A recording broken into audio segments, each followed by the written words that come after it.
네, 안녕하세요. 2월 25일 화요일 KB리서치 모닝미팅 시작하겠습니다. 먼저 전일 마감 시황입니다. 김지원 연구원입니다. 네, 안녕하세요. 시황팀 김지원입니다. 전일 국내 증시는 미국 지표 부진과 신종 코로나 등 불확실성의 위험 선호가 약화되면서 매물 소화가 진행됐습니다. 시장 전반의 안전 선호 심리가 확대된 가운데 달러는 상승했고 이길 금일 예정된 금통위에서 금리 인하 가능성이 높게 점쳐지는 가운데 달러원 환율은 두 달 내 최저 흐름을 기록했습니다. 업종별로도 흐름이 엇갈렸는데요. 미국 USTR이 중국 선사 및 중국산 선박과 관련한 국제 해상 운송 서비스에 수수료를 부과하는 방안을 추진 중이란 소식에 국내 해운주들은 반사수에 기대되며 상승했습니다. 또한 엔비디아의 실적을 앞두고 AI와 반도체주들은 경계감에 부진한 흐름을 나타낸 반면 2차 전지와 자동차는 반등했고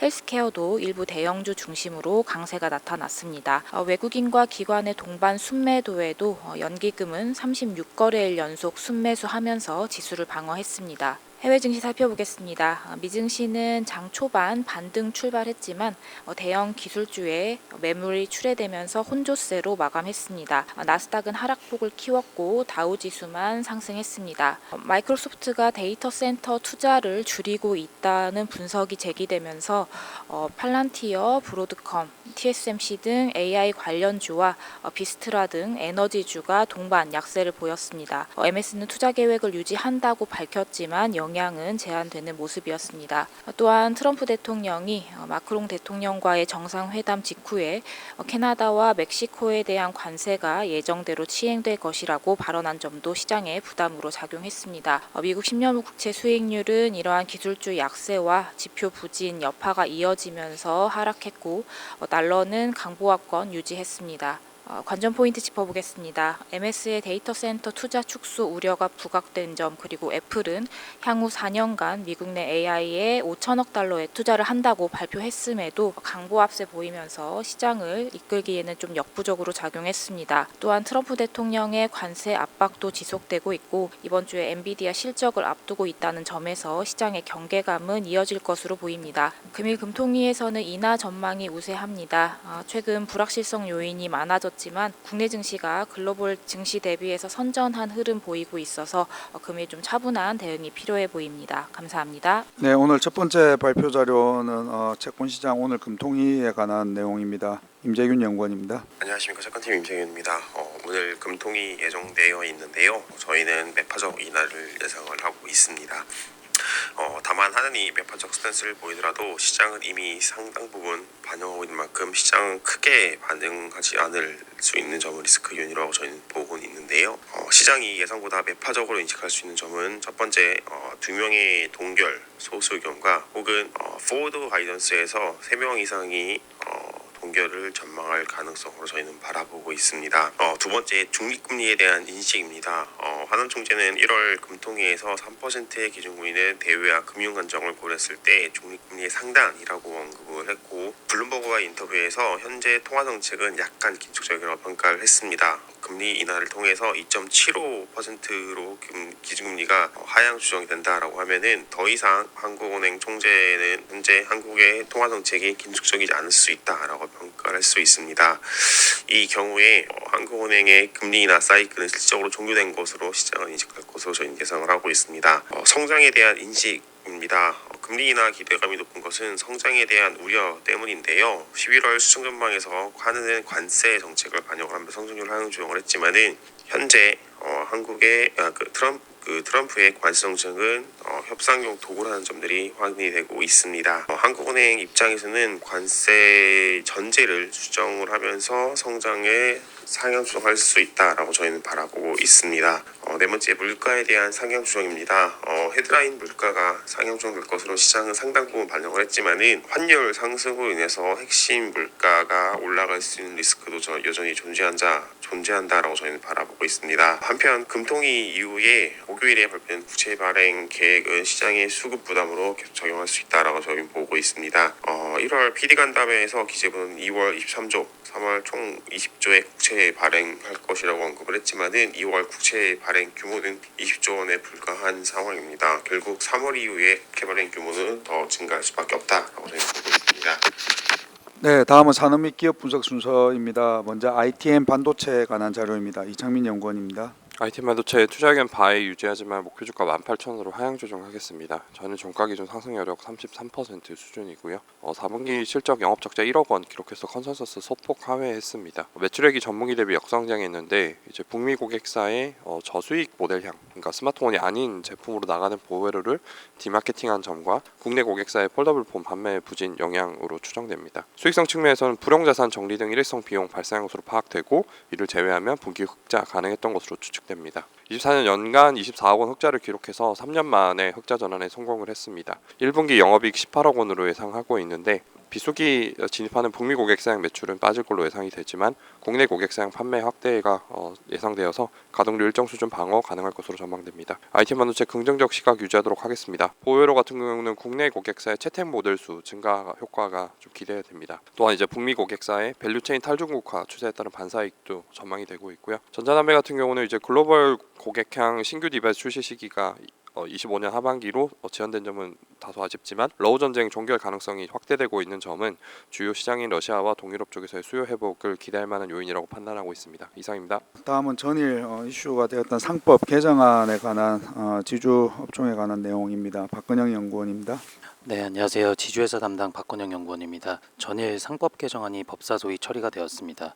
관련해서 주요 내용을 좀 살펴보고 지주회사에 미치는 영향을 살펴보도록 하겠습니다. 일단 2025년 2월 24일에 저희 이사의 충실 의무 대상을 기존 회사에서 회사 및 주주로 확대하고 전체 주주의 이익을 공평하게 대우해야 한다는 상법 개정안이 통과가 되었습니다. 그래서 저희는 기존의 지주회사의 NAV 디스카운트의 주요 요인 중 하나를 주주간 이해상충이라고 언급을 했기 때문에 금일 이러한 이사의 충실 의무 확대는 지주회사의 NAV 디스카운트 축소에 기여를 할 수 있을 것으로 예상이 되고 있습니다. 그럼 관련해서 주요 내용을 좀 살펴보도록 하겠습니다. 법사소위에서 처리된 내용은 이정문 의원안 이 대표 법안으로 상정되어 논의가 되었고요. 주요 내용을 살펴보면 상법 제382조의 3을 개정을 하여 이사가 회사뿐만 아니라 주주의 이익을 위해서도 충실하게 직무를 수행해야 된다라고 명문화시켰고, 나아가서 지배주주뿐만 아니라 일반 주주를 포함한 총주주의 이익을 보호해야 한다는 전체 주주 이익을 공평하게 대우해야 한다는 내용을 포함했습니다. 제한 이유를 좀 살펴보면 현행 상법은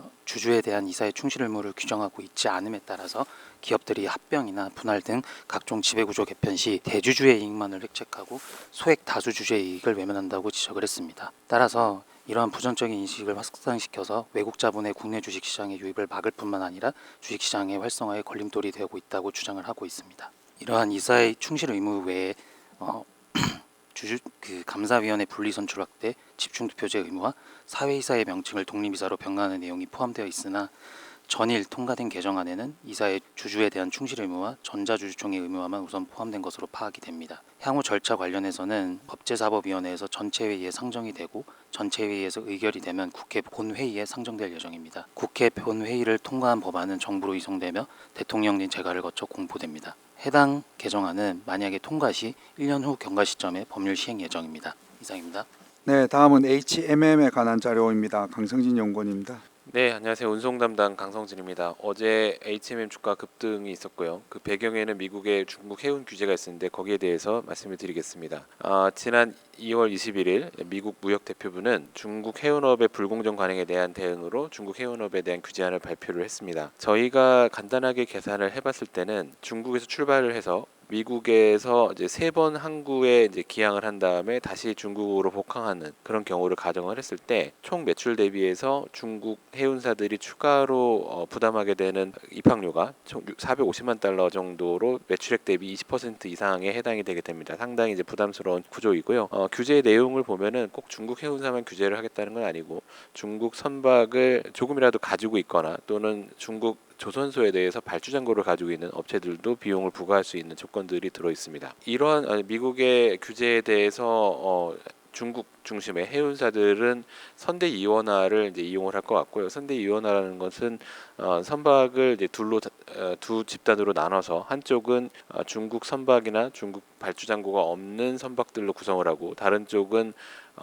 중국 선박들을 포함한 선박으로 구성을 해서 미국 지역에 취항하는 선박들하고 미국 외 지역으로 취항하는 선박들을 나눠서 운항을 하는 겁니다. 이렇게 절차를 이 미국의 조치가 이행되기 전에 마무리를 한다면 해운사들의 비용 증가는 뭐 크게 문제가 되지 않을 수도 있다고 보입니다. 저희의 판단으로는 미국의 정책 의도가 해운사들이 중국과의 관계를 끊도록 함으로써 해운업에 대한 중국의 영향력을 축소하고 미국의 장벽을 회복하려는 것으로 보이기 때문에 이런 해석하에서는 선대 이원화 같은 방법에 대해서도 미국이 추가적으로 규제를 할 가능성이 있어 보이고요. 그리고 또 이 해운업에 대해서 중국 정부가 상당한 장악력을 가지고 있기 때문에 중국까지 막규제에 나서면은 이제 중국 미국 간의 해운이 상당히 좀 어려워지는 그런 상황이 될 수도 있다라고 저희는 보고 있습니다. 이상입니다. 네, 다음은 한국가스공사에 관한 자료입니다. 정혜정 연구원입니다. 안녕하세요. 유틸리티 담당 정혜정입니다. 우선 한국가스공사 4분기 실적에 대해서 말씀드리겠습니다. 한국가스공사에 대해 투자 의견 바이와 목표 주가 48,000원을 유지합니다. 한국가스공사의 4분기 매출액은 10조 원, 영업이익은 1.2조 원을 기록하면서 전년 동기 대비 122% 증가했고 시장 컨센서스를 크게 하는 서프라이즈를 기록했습니다만 내용을 뜯어보면 대부분 일회성 요인으로 인한 것이었습니다. 영업이익은 전년 동기 대비해서 6,400억 원 증가했는데요.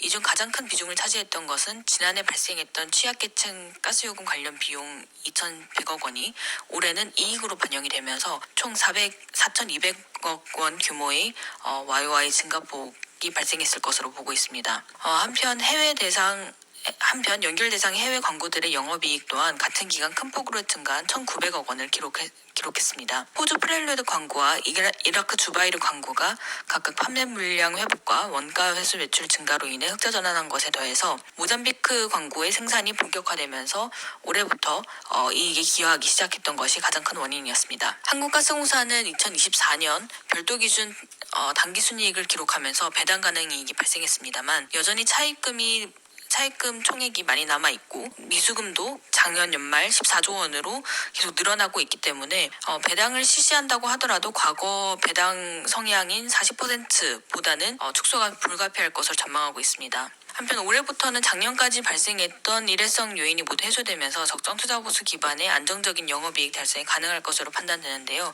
이러한 상황에서 주가 업사이드에 가장 큰 관건이 될 것으로 보고 있는 것은 민수용 도시가스 요금의 인상입니다.